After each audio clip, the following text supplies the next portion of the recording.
விமானிகளை மீட்பதற்காக களமிறங்கிய C-130 எரிபொருள் நிரப்பு விமானத்தையும் 2 ஹெலிகாப்டர்களையும் ஒரு A-10C போர் விமானத்தையும் சுட்டு வீழ்த்திய ஈரானிய ராணுவத்தினரும் இழப்புகளை மூடி மறைப்பதற்காக டொனால்ட் ட்ரம்ப் மேற்கொண்டு வரக்கூடிய பிரச்சாரங்களும். உண்மையிலேயே அமெரிக்க விமானி உயிரோடு மீட்டெடுக்கப்பட்டுள்ளாரா அல்லது அமெரிக்கா வான்வழி தாக்குதல்களை மேற்கொண்டு அமெரிக்க விமானிகளை அவர்களே படுகொலை செய்து விட்டார்களா? நேற்றிரவு முழுவதும் ஈரானிய களத்தில் எவ்வாறான சம்பவங்கள் நடைபெற்றிருந்தன? பற்றி எரியும் குவைத் மற்றும் பஹ்ரைனினுடைய மிக முக்கியமான தளங்களும், இலக்கு வைக்கப்பட்டுள்ள எண்ணெய் தளங்களும், எண்ணெய் நிறுவனங்களும், எரிசக்தி அமைச்சகங்களும், மின்சார கட்டமைப்புகளும், நீர் சுத்திகரிப்பு நிலையங்களும், ஐக்கிய அரபு அமீரகத்தின் பெட்ரோலிய வேதிய பொருட்கள் களஞ்சியப்படுத்தப்பட்டுள்ள பகுதியை இலக்கு வைத்த ஈரானிய ஏவுகணைகளும், பற்றி எரியும் ஐக்கிய அரபு அமீரகத்தின் மிக முக்கியமான தளங்களும், ஈரானுக்கு டொனால்ட் ட்ரம்ப் விடுத்திருக்கக்கூடிய 48 மணி நேர காலக்கெடுவும், அடுத்த கட்ட தாக்குதல்களை வீரியமாக மேற்கொண்டு வரும் ஈரானிய ராணுவத்தினரும், ஹெர்மோஸ் ஜலசந்தி பிரதேசத்தை முழுமையாக பயன்படுத்துவதற்கு ஈராக்குக்கு அனுமதி வழங்கியிருக்கக்கூடிய ஈரானும், ஈராக்கிய மக்களுடைய முழுமையான ஆதரவும்.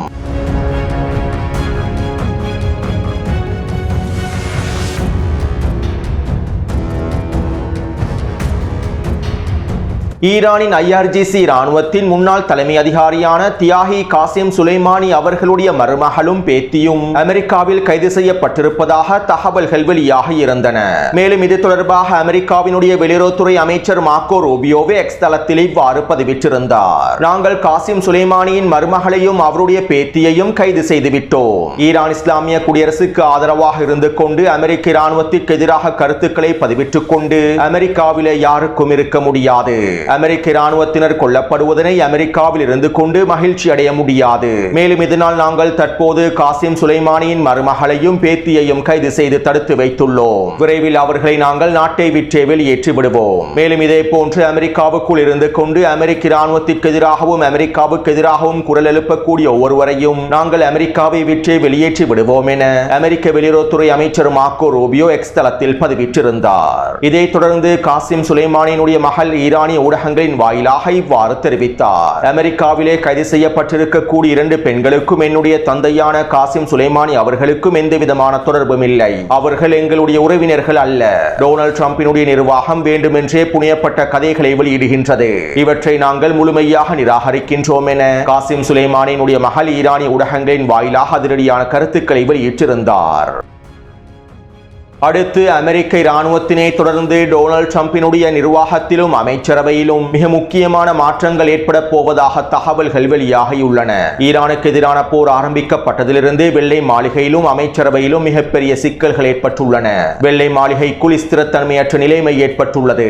இதன் விளைவாகவே டொனால்ட் ட்ரம்ப் அமெரிக்காவினுடைய அட்டர்னி ஜெனரல் பாம் போதியையும் பதவியிலிருந்து நீக்கினார். மேலும் தற்போதைய சூழ்நிலையில் டொனால்ட் ட்ரம்ப் அவசரமாக அவருடைய அமைச்சர்களையும் மாற்றம் செய்வதற்கு தயாராகி வருவதாகவும் தகவல்கள் வெளியாகியுள்ளன. ராய்ட்டர்ஸ் ஊடகமே குறித்த செய்திகளையும் வெளியிட்டிருந்தது. போர் அமைச்சர் பீட் ஹெக்ஸெத்திற்கும் அமெரிக்க ராணுவ தலைமை அதிகாரிகளுக்கும் இடையிலான முருகல் நிலையானது உச்சக்கட்டத்தை அடைந்துள்ளது. அமெரிக்க ராணுவத்தினுடைய தலைமை அதிகாரியும் இன்னும் ஏனைய முக்கியமான தளபதிகளும் தலைமை அதிகாரிகளும் பதவியை ராஜினாமா செய்ததற்கு பின்பும் இராணுவத்திற்குள்ளே இருக்கக்கூடிய தலைமைகளுக்கும் போர் அமைச்சர் பீட் ஹெக்ஸெத்திற்கும் இடையிலான முருகல் நிலையானது உச்சக்கட்டத்தை அடைந்திருப்பதாக தெரிவிக்கப்படுகின்றது. இதன் விளைவாக தற்போது அமெரிக்க ராணுவத்தினுடைய ஸ்திரத்தன்மை சீர்குலைந்திருப்பதாகவும் போர் அமைச்சர் பீட் ஹெக்ஸெத்தை பதவியிலிருந்து நீக்குமாறு பல இராணுவ தலைமை அதிகாரிகள் கோரிக்கைகளை முன்வைத்திருப்பதாகவும் தெரிவிக்கப்படுகின்றது. மேலும் கடந்த 24 மணித்தியாலங்களுக்குள் அமெரிக்க இராணுவத்தில் இருக்கக்கூடிய 2 அதிகாரிகளை பீட் ஹெக்ஸெட் பதவியிலிருந்து நீக்கி இருப்பதாகவும் குறிப்பிடப்படுகின்றது. ஈரானிய இராணுவத்தினை சிதைப்பதாக கூறி இறுதியில் ஈரானுக்கு எதிரான போரினால் அமெரிக்க இராணுவமே சிதைவடைந்து வருகின்றது. அது மட்டுமல்லாமல் போர் அமைச்சர் பதவியிலிருந்து பீட் ஹெக்ஸெத்தை நீக்குவதற்கான முயற்சிகளையும் டொனால்ட் ட்ரம்ப் மேற்கொண்டு வருகின்றார். ஈரானுக்கு எதிரான போரில் ஏற்பட்டிருக்கக்கூடிய இழப்புகளுக்கு போர் அமைச்சர் பீட் ஹெக்ஸெட் தான் காரணம் என பழியை பீட் ஹெக்ஸெத்தின் மீது சுமத்தி அவரை அரசியல் பழி கொடுப்பதற்கு தயாராகி வருவதாக குறிப்பிடப்படுகின்றது.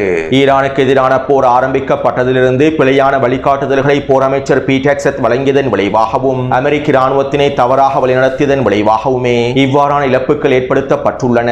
மேலும் அமெரிக்க இராணுவத்தினுடைய ஸ்திரத்தன்மை நிலை குலைவதற்கு மிக முக்கியமான காரணமே பீட் ஹெக்ஸெட் தான் என கூறி பீட் ஹெக்ஸெத்தை பதவியிலிருந்து நீக்குவதற்கு அனைத்து திட்டங்களையும் மேற்கொண்டு வருவதாக தகவல்கள் வெளியாகியுள்ளன. இன்னும் ஒரு விதத்தில் குறிப்பிடுவதாக இருந்தால் டொனால்ட் ட்ரம்ப் அவருடைய தோல்வியை போர் அமைச்சர் பீட் ஹெக்ஸெட் மீது சுமத்தப் போகின்றார். பீட் ஹெக்ஸெத்தை அரசியல் பழி கொடுத்து டொனால்ட் ட்ரம்ப் தன்னுடைய கௌரவத்தை பாதுகாத்துக் கொள்வதற்கு முயற்சி செய்ய போகின்றார்.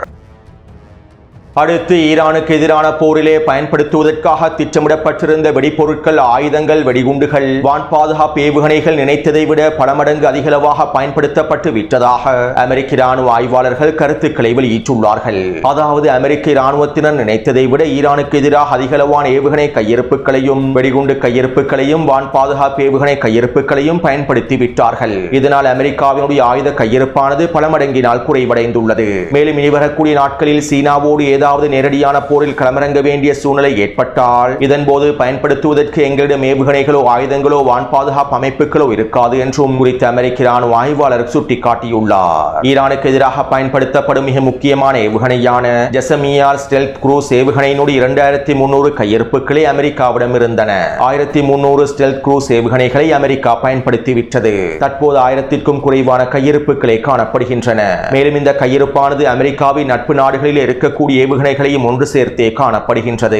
அதாவது அமெரிக்காவிலும் ஒட்டுமொத்த நட்பு நாடுகளிலும் இருக்கக்கூடிய ஒட்டுமொத்த குரூஸ் ஏவுகணைகள் 1000ஐ விடவும் குறைவடைந்து விட்டன. இதனால் எதிர்காலத்தில் வரக்கூடிய அச்சுறுத்தல்களை எதிர்கொள்வதற்கு அமெரிக்காவினால் முடியாத நிலைமை ஏற்பட்டுவிடும் என்றும் தெரிவிக்கப்படுகின்றது.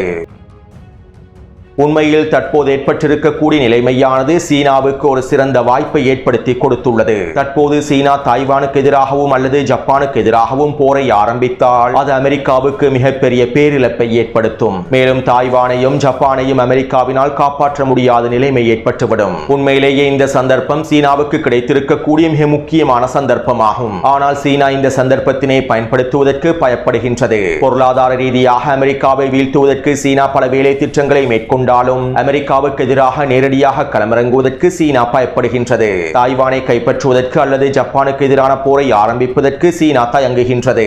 பிரிக்ஸ் கூட்டமைப்பினுடைய அடுத்த கட்ட வேலை திட்டங்களின் மூலமாக பெற்றுக்கொள்ள முடியாத அனைத்து விதமான நன்மைகளையும் தற்போது சீனா தாய்வானுக்கு எதிராகவும் ஜப்பானுக்கு எதிராகவும் போரை ஆரம்பித்தால் இலகுவாக பெற்றுக்கொள்ள முடியும். மேலும் சீனா இவ்வாறு தாய்வானுக்கு எதிராக போரை ஆரம்பிப்பது மத்திய கிழக்கு பிராந்தியத்திலே ஈரானினுடைய அடுத்த கட்ட தாக்குதல் திட்டங்களையும் வீரியப்படுத்தும். இது ஒரு மிகப்பெரிய உலக ஒழுங்கினுடைய மாற்றமாகவும் அமைந்துவிடும். ஆனால் சீனா அமெரிக்காவுக்கு எதிராக நேரடியான போரை ஆரம்பிக்குமா என்பது மிகப்பெரிய கேள்விக்குறியே.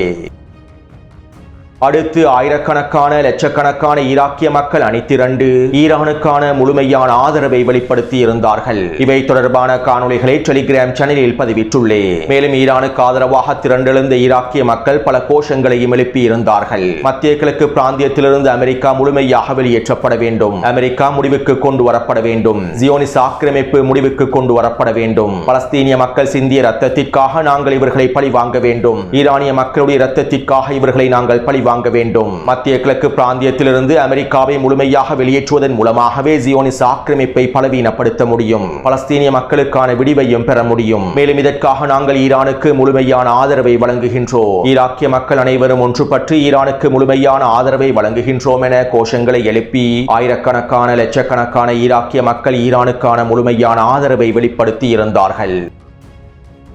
இதைத் தொடர்ந்து ஈரானின் காத்தமல் அன்பியா தலைமையகத்தின் ஊடக பேச்சாளர் இவ்வாறு தெரிவித்தார். ஹெர்மோஸ் ஜலசந்தி பிரதேசத்திலே நாங்கள் விதித்திருக்கக்கூடிய நிபந்தனைகளையும் கட்டுப்பாடுகளையும் ஈராக்குக்கு நாங்கள் விதிவிலக்காக்குகின்றோம். ஈராக்கினுடைய தேசிய இறையாண்மை மீது எங்களுக்கு மரியாதை உண்டு. மேலும் ஈராக்கிய மக்கள் அமெரிக்க ஏகாதிபத்தியத்திற்கு எதிராக போராடுகின்றார்கள். மேலும் இதற்கமைவாக ஹெர்மோஸ் ஜலசந்தி பிரதேசத்திலே ஈராக்குக்கான முழுமையான அனுமதியையும் வழங்குகின்றோம் என ஈரானினுடைய காத்தமல் அன்பியா தலைமையகத்தின் ஊடக பேச்சாளர் தெரிவித்துள்ளார். ஈரானுக்கு எதிரான போர் ஆரம்பிக்கப்பட்டதற்கு பின்பு ஈராக்கில் இருக்கக்கூடிய அமெரிக்க துருப்புக்களை ஈராக்கிய மக்களும் ஈராக்கிய போராளிகளும் அடித்து விரட்டியுள்ளார்கள். அமெரிக்க இராணுவத்தினுடைய மிக முக்கியமான தளங்களை ஈராக்கிய மக்கள், ஈராக்கிய போராளிகள் தரைமட்டமாக்கியுள்ளார்கள். மேலும் ஈராக்கிய அரசாங்கமும் ஈரானுக்கு முழுமையான ஆதரவை வழங்கி வருகின்றது. இதன் விளைவாகவே தற்போது ஈரான் ஈராக்குக்கு ஹெர்மோஸ் ஜலசந்தி பிரதேசத்திலே அனுமதியையும் வழங்கியுள்ளது.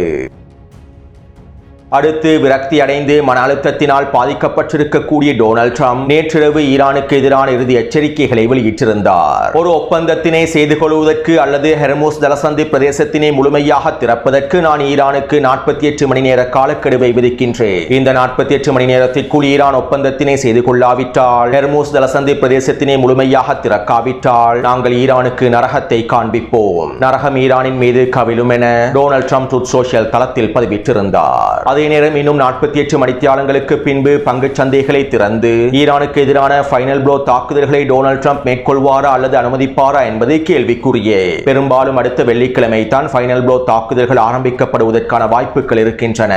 ஒருவேளை டொனால்ட் ட்ரம்ப் பங்குச் சந்தை திறந்திருக்கக்கூடிய வேளையிலேயே ஈரானுக்கு எதிரான ஃபைனல் ப்ளோ தாக்குதல்களை ஆரம்பித்தால் அது ஈரானுக்கு ஒரு சிறந்த வாய்ப்பாகவும் இருக்கும். மேலும் ஒட்டுமொத்த பங்குச் சந்தையும் சர்வதேச சந்தையும் தலைகீழாக மாறிவிடும். ஒருவேளை முட்டாள் டொனால்ட் ட்ரம்ப் இந்த முடிவுகளை எடுப்பதற்கான வாய்ப்புகள் அதிகமாகவே இருக்கின்றன. அமெரிக்காவினுடைய அழிவுக்கு டொனால்ட் ட்ரம்ப் மூல காரணமாக இருப்பதனால் இவ்வாறான முட்டாள்தனமான முடிவுகளை டொனால்ட் ட்ரம்ப் நிச்சயமாக எடுப்பார்.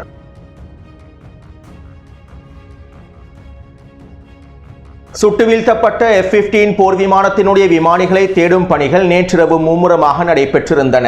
மேலும் குறித்த விமானிகளை தேடுவதற்காக அமெரிக்காவினுடைய தரைப்படையானது ஈரானுக்குள் களமிறங்கி இருப்பதாக பல ஊடகங்கள் போலி செய்திகளை வெளியிட்டிருந்தன.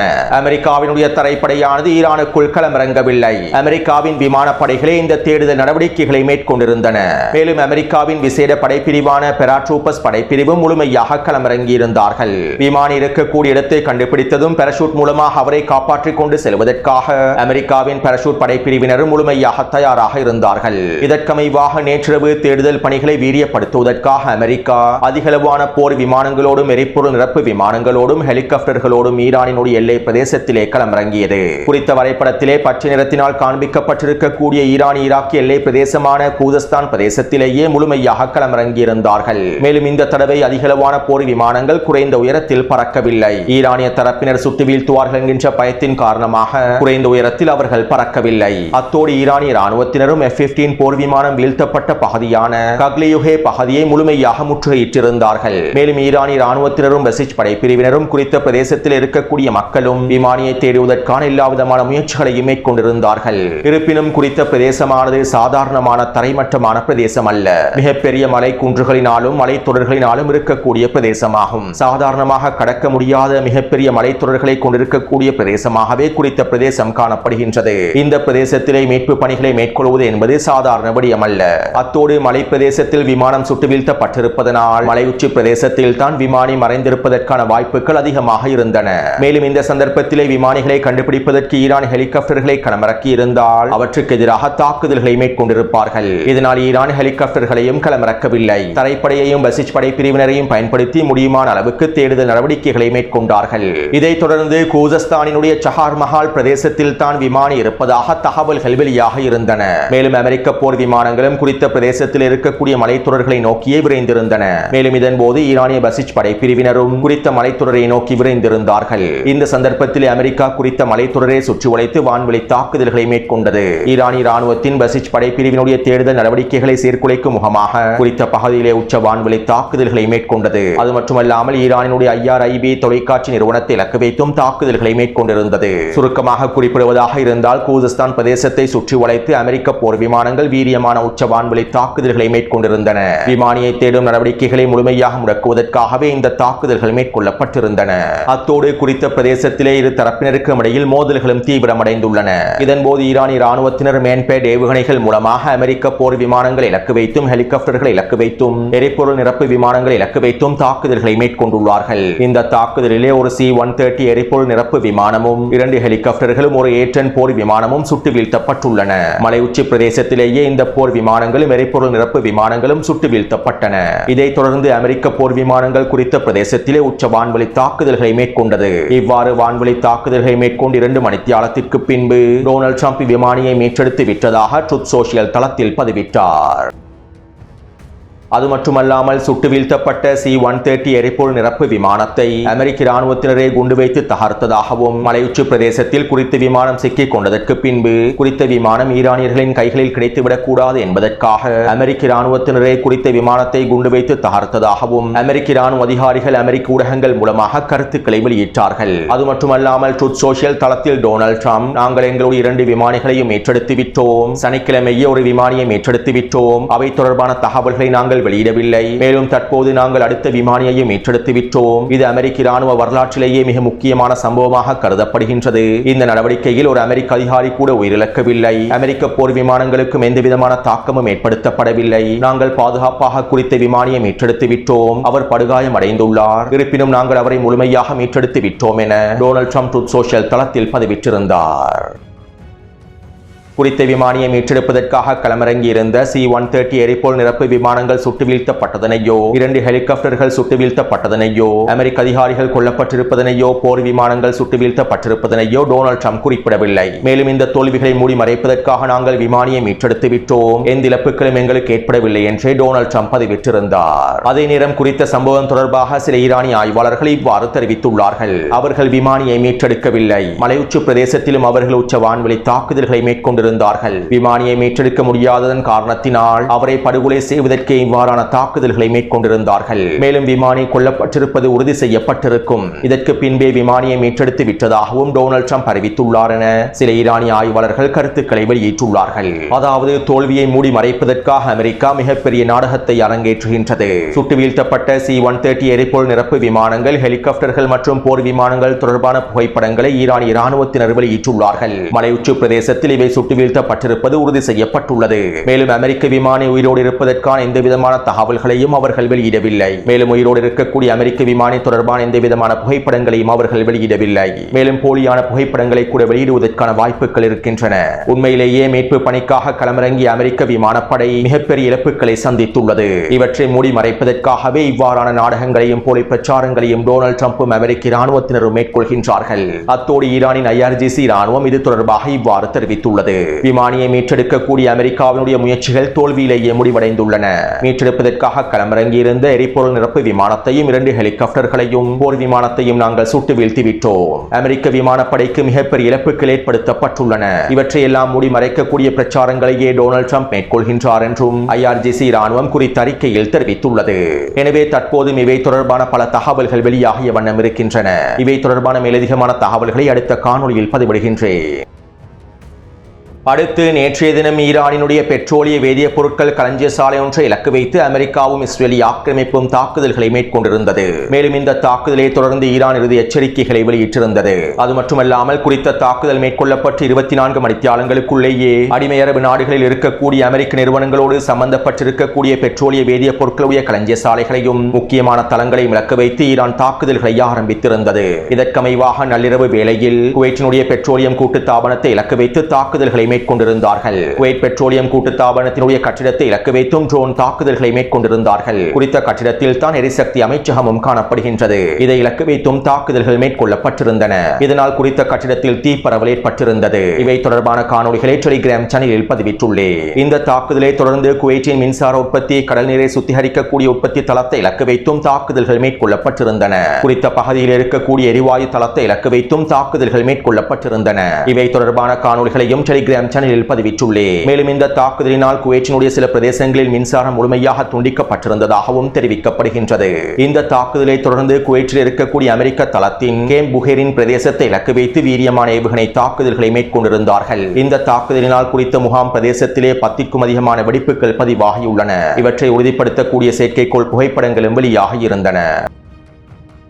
அடுத்து பஹ்ரைனின் சித்தாரா பிரதேசத்தில் இருக்கக்கூடிய BAPCO பெட்ரோலிய கூட்டுத்தாபனத்தை இலக்கு வைத்தும் குறித்த பகுதியில் இருக்கக்கூடிய எண்ணெய் தளங்களை இலக்கு வைத்தும் ஈரான் ட்ரோன் தாக்குதல்களையும் ஏவுகணை தாக்குதல்களையும் மேற்கொண்டிருந்தது. இந்த தாக்குதலினால் குறித்த தளத்தில் மிகப்பெரிய தீப்பரவல் ஏற்பட்டிருந்தது. குறித்த பகுதியில் இருக்கக்கூடிய BAPCO எண்ணெய் தளமானது சிதைக்கப்பட்டிருந்தது. இவை தொடர்பான காணொளிகளையும் டெலிகிராம் சேனலில் பதிவிட்டுள்ளேன். அது மட்டுமல்லாமல் நள்ளிரவு வேளையில் மேற்கொண்டிருந்த தாக்குதல்களினால் பஹ்ரைனில் 8 வெடிப்புகள் பதிவாகி இருந்தன.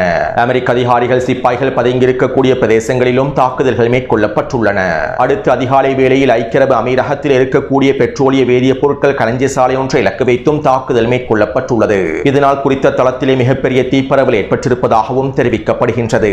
ஆனால் இவை தொடர்பான காணொளிகள் இன்னும் வெளியாகவில்லை. ஐக்கிய அரபு அமீரகம் உச்ச ஊடக தணிக்கைகளை மேற்கொண்டு வருவதனால், காணொளிகளை வெளியிடுபவர்களை முழுமையாக கைது செய்து வருவதனால் குறித்த இழப்புகள் தொடர்பான காணொளிகளை இன்னும் பெற முடியாமல் இருக்கின்றது. அதே நேரம் அமீரகத்தின் பெட்ரோலிய வேதிய பொருட்கள் களஞ்சிய சாலை தளத்திலே மிகப்பெரிய தீப்பரவல் ஏற்பட்டிருப்பதாகவும் மிகப்பெரிய இழப்புகள் ஏற்பட்டிருப்பதாகவும் உறுதி செய்யப்பட்டுள்ளது. எனவே இந்த காணொளி தொடர்பான கருத்துக்களை பதிவிடுங்கள். அடுத்த காணொளியை விரைவாக பதிவிடுகின்றேன். தொடர்ந்தும் என்னுடன் இணைந்திருங்கள். நன்றி, வணக்கம்.